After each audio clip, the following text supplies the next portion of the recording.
Vamos a hacer el cable USB para el FlySky FSI6. Este cable nos va a servir exclusivamente para restaurar su firmware o para actualizar su firmware.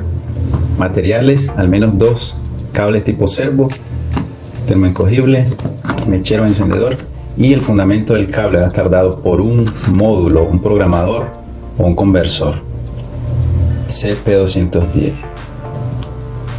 El módulo CP210 tiene por función interpretar o decodificar la información proveniente de un dispositivo con puerto serial hacia el PC por su USB y con intermediario principal el chip CP210. Los pines que vamos a utilizar de este conversor va a ser transmisor, receptor y tierra. Simplemente conectamos uno de los cables servo, vamos a dejar el color negro para tierra y los restantes para receptor y transmisor, que es lo que debemos de tomar en cuenta para cuando vamos a conectarlo al mini de la FlySky. Conectamos el otro servo, solo teniendo el orden de los cables de manera correcta, es decir, rojo con rojo, blanco con blanco. Posteriormente, ¿qué es lo que vamos a hacer? Ahí, como vieron, ya tenemos prácticamente el cable. ¿Qué es lo que vamos a hacer? Vamos a exponer los pines de estos 3 cables. ¿Qué es lo que vamos a hacer?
Bien, ahora que tenemos los 3 cables liberados, tenemos entonces un ground, tenemos un receptor y un transmisor.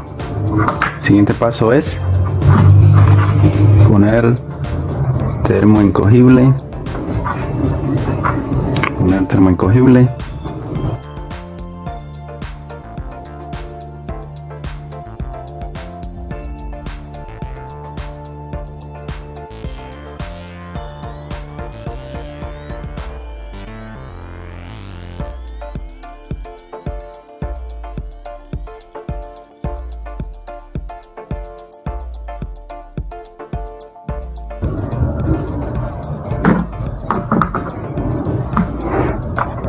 Aquí tenemos entonces el cable USB para la FlySky con sus 3 pines expuestos y con su respectivo termorretráctil. Ponemos termorretráctil acá también y listo.